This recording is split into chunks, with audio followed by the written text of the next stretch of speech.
Satu, sunnah pertama, selesai menunaikan salat itu istighfar. Dari kalimat astagfirullah. Apa itu istighfar? Istighfar itu gini, asalnya katanya ghafara, ghain, fa, kemudian ra, ditambah ista. Setiap ada ista artinya minta. Ghafara itu mengampuni, ghufran ampunan, istighfar minta ampun. Minta ampun. Di dalam Al-Quran, kalimat ghafara dan turunannya disandingkan dengan dosa. Dosa. Ya, turunan dari ghafara, ghafir. Ya, Quran surah 40 ayat 3. Ghafiridz dzambi wa qabilit taubi. Dari ghafir ada ghaffar, ghaffar. Quran surat Nuh ayat ke-10. Faqultu astaghfiru rabbakum innahu kana ghaffara. Dari situ ada ghafur. Pernah dengar kata ghafur? Innahu huwal ghafurur rahim. Ada ghafir, ada ghaffar, ada ghafur. Semuanya menunjuk pada nama Allah yang mengampuni orang berdosa dengan semua tingkatan yang berbeda-beda. Kalau dosanya relatif kecil, tapi maaf, sekecil-kecilnya dosa juga. Kalau dosanya relatif kecil, ghafir. Agak menengah, ghaffar. Maaf, semakin terkumpul, ghafur diturunkan. Sampai manusia dipaksa, sebanyak apa sih dosamu? Kalau aku sudah turunkan nama yang paling tinggi untuk mengampuni semua dosa, dan engkau belum taubat juga, berarti bukan aku yang salah, kata Allah. Kamunya yang gak pengen berubah. Jadi, teman-teman, mohon maaf ya, justru nama-nama ini menunjukkan kepada kita, Allah membuka jalan, peluang pada setiap orang untuk berubah jadi baik. Gak ada manusia yang sempurna. Fala tuzakku anfusakum, kata Allah, jangan merasa diri paling baik. Jangan merasa paling suci. Semua orang pasti pernah punya salah. Saya pun mungkin sekarang kelihatan bagusnya aja karena aibnya nggak dibuka. Kalau dibuka mungkin ada katakan nih, ternyata Ustadz ini buruk juga, Ustadz ini kotor juga. Ini peluang dalam Al-Quran menawarkan, ayo berubah jadi baik. Semua orang pasti pernah punya masa lalu yang kelam. Tapi orang hebat itu yang bisa merubah yang kelam menjadi lebih baik di masa datang. Karena itu orang hebat disebutkan dalam Al-Quran, orang yang ketika dia merasa salah, dia berubah menjadi soleh. Karena itu dia ambil cara untuk tobat. Karena itulah Nabi memberikan isyarat, Allah sangat mencintai pelaku maksiat yang tulus bertobat dibandingkan orang soleh yang tidak pernah merasa salah. Catat itu. Di peluang jadi baik untuk semua. Di teman-teman pun kalau ada yang ingin taklim, jangan dilihat siapa dia. Oh dia ini, dia itu. Mungkin bergabung, barangkali dia lebih soleh dari orang yang pernah datang sebelumnya. Datang, rangkul, doakan. Insya Allah jadi baik. Ini turunkan. Tapi yang paling menarik teman-teman sekalian, nah fungsi istighfar yang pertama, kita minta ampun, artinya ada dosa. Dosa apa yang terjadi pertama kali pada orang yang baru selesai sholat? Kata para ulama, jangan berpikir yang besar-besar dulu. Mungkin dosa besarnya yang pertama kali terjadi pasca sholat, dosa yang harus ditutup dengan istighfar itu, dosa kurang khusyuk dalam sholat. Waktu diminta sholat khusyuk kan? Kata Allah suruh khusyuk kan?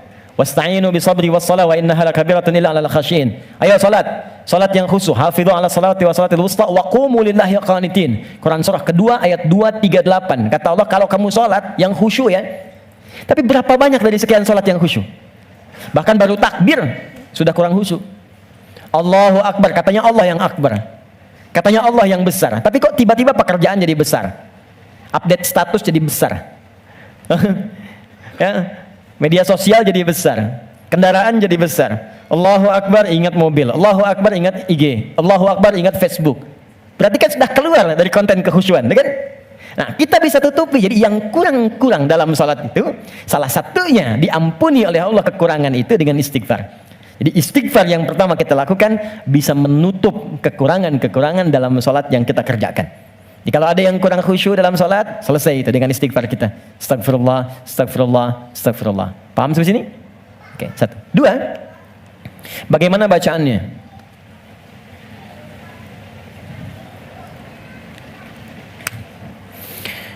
Teman-teman sekalian, bacaan istighfar itu bergantung pada kadar dosa dan jenis kesalahan yang kita perbuat.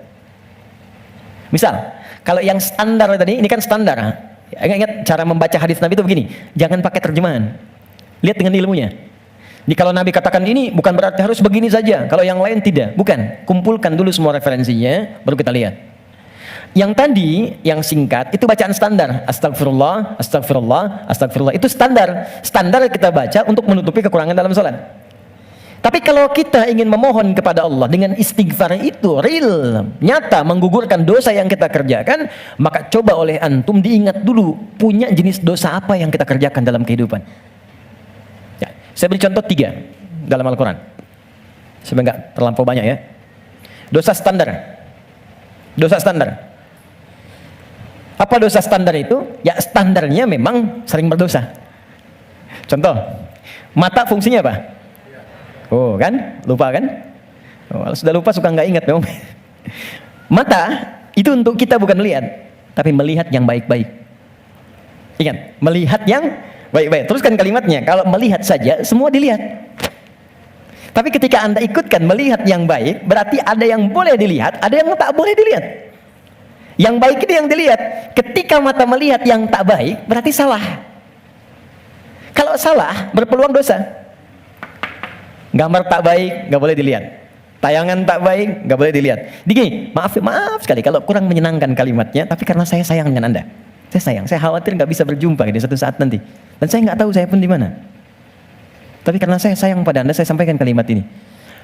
Kalau dipandang saya nggak boleh, apalagi dilakukan. Maka jangan jadi pelakunya. Melihat aurat orang saja yang tampaknya nampak, nggak boleh dilihat, terus Anda jadi pelakunya, jadi bintangnya gitu. Maka berapa banyak dosa Anda kumpulkan dari situ? Jadi ketika mata saja, ini kan mata peluang melihat yang tak baiknya banyak. Ya Anda keluar dari sini, Videotron muncul. Jangankan keluar, buka handphone ada gambar, WhatsApp ada iklan. Anda lihat status, yang lihat status istri orang. Terus sebaliknya. Ya salah? Tidak. Tapi kalau syahwat datang, jadi keliru.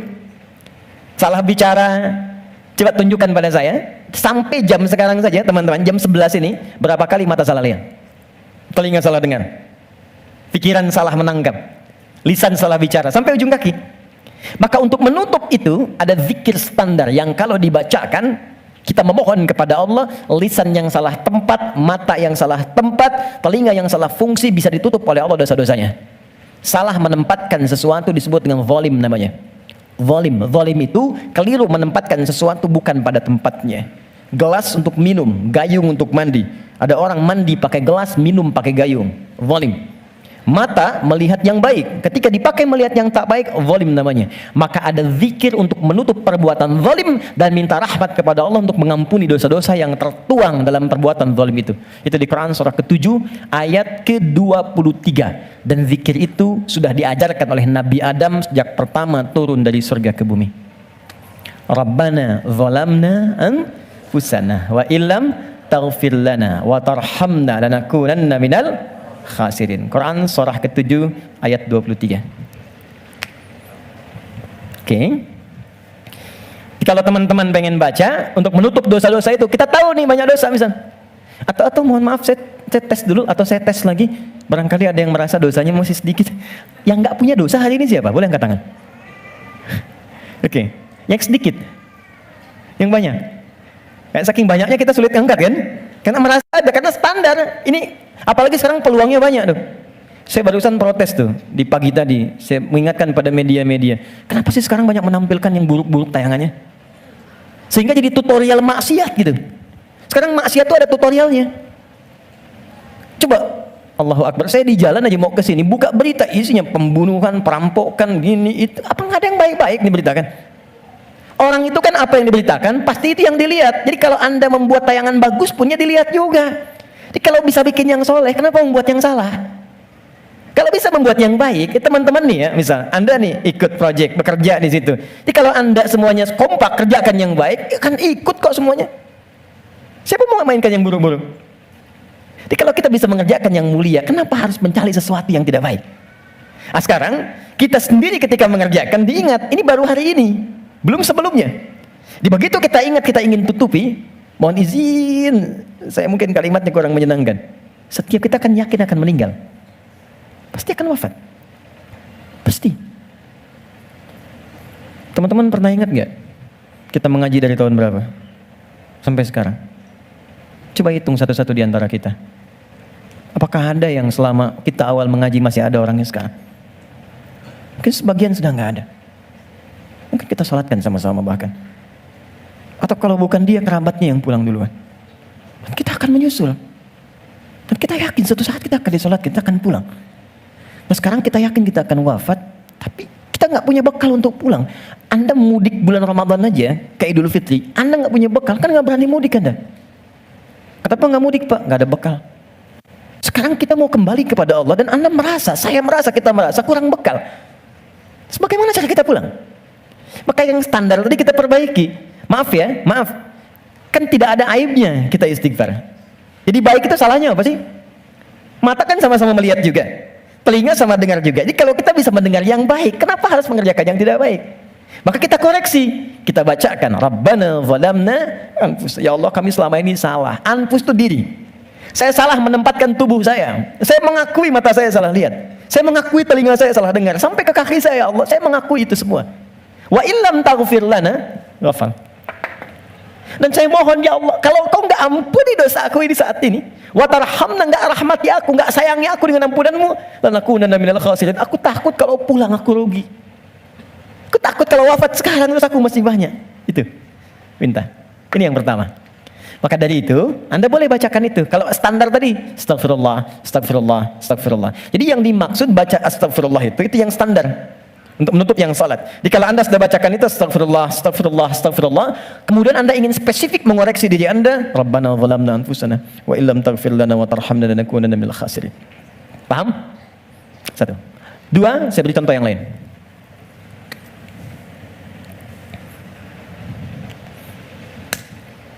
Ada zikir istighfar yang terkait dengan kurang sabarnya saat mendapati ujian. Sampai Anda berkata, ya Allah, kenapa mesti saya? Ya Allah, saya kan pengen hijrah, kenapa banyak masalah? Ya Allah, kenapa pekerjaan saya nggak pernah sukses? Ya Allah, kenapa rumah tangga saya jadi begini? Saya kan pengen berubah. Itu pernah terjadi di masa Nabi Yunus alaihissalam. Nabi Yunus Dzannun pernah diuji oleh Allah. Jadi Anda bayangkan, Nabi aja yang jelas surganya itu diuji. Masa kita yang belum jelas surganya nggak pengen ujian? Oke. Jadi teman-teman sekalian, kita kembalikan Quran surah ke-21 ayat 87 sampai 88. Wa dhannuni idh dhahaba mughadiban wa dhanna an lan naqdir alayhi. Dan aku perkenalkan, kata Allah, aku buka kisah Dzannun, Yunus alaihissalam. Ya, aku tugaskan. Jadi Yunus punya tugas alaihissalam berdinas di bumi sebagai rasul. Tantangannya nggak mudah. Maaf ya. Ada yang kemudian mencela, ada yang menghina, ada yang menghujat, sampai naik ke kapal, sampai dilempar ke laut, sampai ditelan ikan paus. Puncaknya. Sampai puncaknya. Saya mau tanya pada Anda, kalau ditelan ikan paus, kira-kira pengap atau tidak? Sudah pernah masuk? Gelap ya? Kita bayangkan, gelap, pengap, sulit kan? Tapi, yang ingin saya katakan begini. Nabi Yunus pada saat itu muncul sisi kemanusiaannya. Keluar kalimat begini, ya Allah, kapan kau tolong saya? Tuh. Idzaba mughadiba fa dhanna alla naqdir alaihi. Dia kira kami enggak akan tolong. Dia berkata, ya Allah, kapan tolong saya? Kemanusiaannya. Cuman karena beliau nabi dan rasul, punya sifat ma'sum, maka diturunkanlah bimbingan oleh Allah untuk menjaga beliau supaya terbebas dari kesalahan. Dijaga. Itu sifat ma'sum dari nabi dan rasul. Maka kami turunkan zikir kepadanya untuk mengatakan, kamu jangan mengeluh. Ini ujian. Maka diajarkan zikir oleh Allah untuk mengentaskan keluh kesahnya. Setelah keluh kesah hilang, maka semua kenikmatan didatangkan kepadanya. Tapi yang paling menarik, di ujung ayatnya ditutup, akan ada orang beriman melakukan keluhan yang sama di masa depan. Walaupun gak masuk ke perut ikan paus. Makanya kalimat Allah ketika membebaskan Nabi Yunus dari perut ikan paus setelah berzikir itu, kalimatnya fastajabna lahu fanajjainahu minal ghamb. Kami cepat jawab doanya. Jadi begitu berzikir, dikabulkan oleh Allah, ditutup semua dosa-dosanya. Dosa mengeluh ditutup, dosa seakan menyalahkan Allah ditutup. Ketika ditutup, kami selamatkan dari kesulitannya, kami limpahkan rezeki yang pernah dirasakan oleh ia sebelumnya, bahkan lebih. Tapi belum selesai ayatnya. Wa kadzalika nunjil mu'minin. Demikian pula kalau ada orang beriman tanpa batas di masa depan, umat siapapun ia, mengeluhkan peristiwa serupa, kalau dia melakukan zikirnya, aku lepaskan dari kesulitan yang menghimpit, aku berikan kebahagiaan tanpa batas. Saya tanya pada Anda, pernah nggak ada yang mengeluhkan ujian Allah dalam pekerjaan misalnya? Di rumah tangga. Ya Allah, kenapa mesti saya? Ya Allah, why me? Kata Allah, why not? Ya Allah, kapan ini berakhir? Sebentar lagi. Ya Allah, ya Allah, ya Allah, kenapa saya? Ya Allah, saya kan pengen baik. Udah pengen hijrah bagus, datang ke masjid, tampilan bagus, sendal paling bagus, pulang hilang sendal. Ya, ada aja gitu kan? Dan kita menuntut. Ya kata Allah tuh, kamu ini bagaimana? Nabi dulu aja diuji. Tapi Allah turunkan zikir untuk menghilangkan itu semua. Sebelum sampai pada zikirnya, teman-teman sekalian, Allah turunkan standar menghadapi ujian semacam ini. Ini pernah saya sampaikan sebelumnya. Jadi untuk menguatkan teman-teman dan saya serta kita semua, ini standar ujian tuh begini. Dan banyak kata Allah gagal melewati ujian itu bukan karena kurang pintar, tapi nggak belajar cara melewatinya. Saya bikin persamaan sebentar ya. Di situ aja, nggak apa, nggak. Saya tahu mana yang saya harus dihapus. Mana coba? Nah, saya tunjukin. Antum di situ dulu, lihat dulu. Ya, saya tunjukin ya. Bismillah. Karena antum yang orang pertama saya tes nanti. Insya Allah. Yang ini dulu. Ini tidak. Jazakallah khair. Kalau mau dipegang, boleh. Pegang dulu aja. Lihat sini. Saya bikin persamaan begini. Saya tanya dulu. Mau masuk surga? Masya Allah, alhamdulillah. Surga punya persamaan. Mau dekat dengan Allah? Alhamdulillah, masya Allah. Dekat dengan Allah. Baik. Mau dapat ujian? Kok jadi lemas? Mau punya masalah nggak? Enggak. Maaf ya, cuman sayang. Persamaannya tertulis demikian. Surga dekat dengan Allah, ternyata kuncinya disebut dengan sabar. Kuncinya apa? Sabar. Ketika seorang masuk surga, maka kalimat pertama dari malaikat ucapannya selamat karena Anda punya kunci sabar untuk masuk ke sini.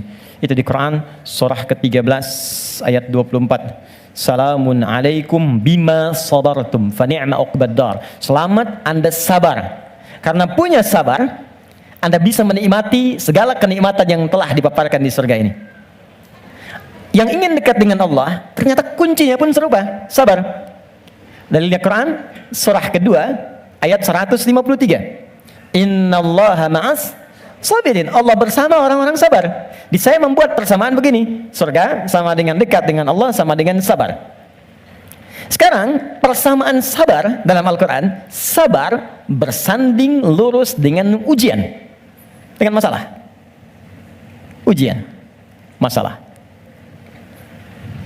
Dalilnya Quran surah kedua ayat 155 paling kiri sebelah atas. Wala nabluwannakum bisyai. Kami akan uji siapapun yang hidup. Jadi sepanjang hidup pasti akan mengalami ujian. Kalau persamaan berikutnya, ujian sama dengan hidup. Jadi kalau kita baca persamaan secara terbalik, orang hidup pasti mendapat ujian. Persamaan terbaliknya, orang yang tidak ingin dapat ujian sama dengan tidak ingin hidup. Nah, sekarang saya tanya lagi, siapa yang tidak ingin punya masalah? Boleh angkat tangan? Terus Anda maunya apa? Oke, sekarang lihat kembali, fokus baik-baik. Lihat sini. Jadi setiap orang hidup pasti diuji. Kalau nggak hidup, baru nggak dapat ujian. Sepanjang hidup pasti ada masalah. Anda berpikir nggak pengen punya masalah pun itu sebetulnya masalah. Setiap kita pasti punya masalah. Saya pun di sini sedang menghadapi masalah. Seperti Anda pun belajar dengan saya sedang menggali persoalan. Nah sekarang saya keluarkan persamaan ini. Di matematika kan begini kan, A sama dengan B sama dengan C sama dengan D. Maka A sama dengan B, A sama dengan C kan? B juga sama dengan C, C sama dengan D.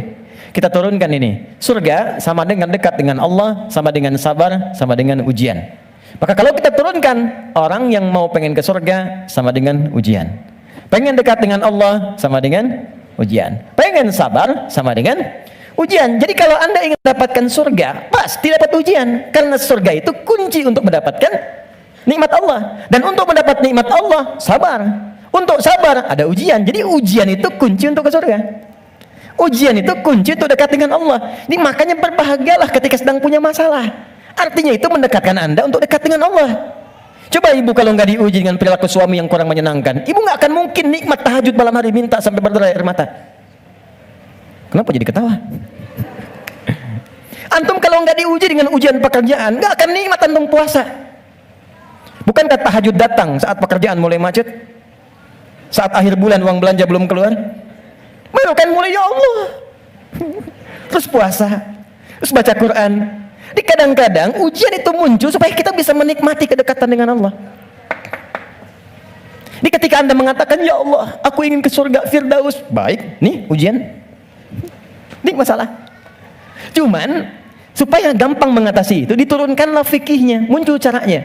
Bagaimana supaya ringan menghadapi ini? Jadi bukan gelar yang dibutuhkan di sini, pelajaran. Anda nggak belajar, nggak lulus ujian. Sekarang ini ada ujian kehidupan, nggak dipelajari, status Anda setinggi apapun gagal. Bagaimana rumusnya? Sebelum kita ke kalimat yang kita akan bacakan, maka turunan di Al-Quran. Ada 3 rumus. Pertama, kalau Anda sedang menghadapi masalah, kalau tidak ingin rumit, baik di kantor, di rumah, dimanapun, pertama kata Allah berlaku Quran surah kedua ayat 286. La yukallifullahu nafsan illa. Ini nih rumusnya. Prinsip pertama, tolong tanamkan dalam jiwa kita. Mustahil Allah menguji seorang hamba di luar batas kemampuannya.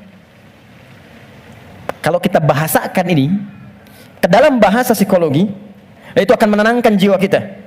Kalau Anda sedang diuji, katakan kata Al-Quran, bisa, mampu. Karena mustahil Allah menguji kalau Anda nggak mampu. Teman-teman maaf ya, yang mampu itu Anda, bukan saya. Ketika Anda punya masalah sebesar apapun sekarang, Anda mampu, saya tidak. Karena itu Anda yang diuji, bukan saya. Allah menilai Anda mampu. Kenapa Anda pesimis? Allah menciptakan kita mengatakan Anda mampu. Kenapa kita yang diciptakan pesimis? Nikmati saja, katakan pasti bisa. Mampu saya. Kita yang punya ayatnya, orang Jepang yang praktekkan. Bahkan dia bikin benteng Takeshi. Kamu bisa, kamu bisa, kamu bisa. Hanya untuk menaklukkan Takeshi. Kita punya, saya senang baca ya, senang baca dulu lihat. Nonton tidak. Cuma saya senang lihat baca apa gitu kan. Baca saya tahu. Son Goku, musuhnya Piccolo, penulisnya Suzuki Watanabe, saya tahu itu.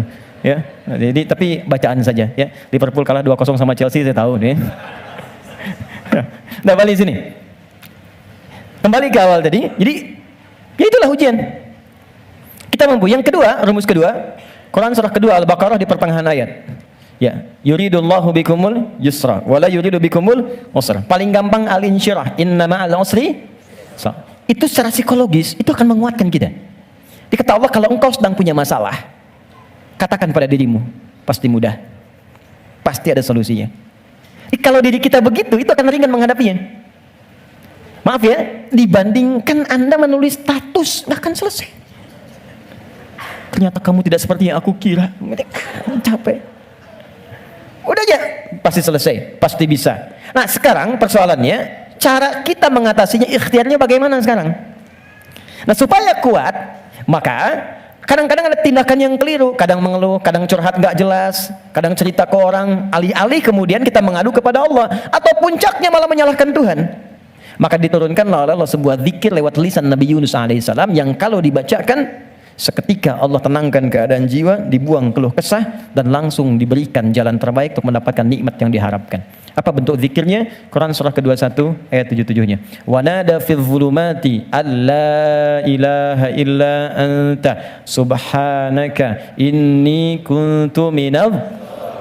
Itu zikirnya. La ilaha illa anta subhanaka inni kuntu minadh zalimin. La ilaha illa anta subhanaka inni kuntu minadh zalimin. Ini umum. Bisa di jabatan mungkin kurang menyenangkan, bisa di harta benda, bisa di persoalan. Nabi Yunus kan belum menjabat sebagai rasul, cuma dikerjai oleh orang, dilempar ke perut ikan paus sampai keluar. Bahasa Qur'annya, wa kadzalika nunjil mu'minin. Kalau ada orang beriman berzikir seperti sama yang dikerjakan oleh Yunus, kami selamatkan ia seperti kami selamatkan Yunus alaihissalam.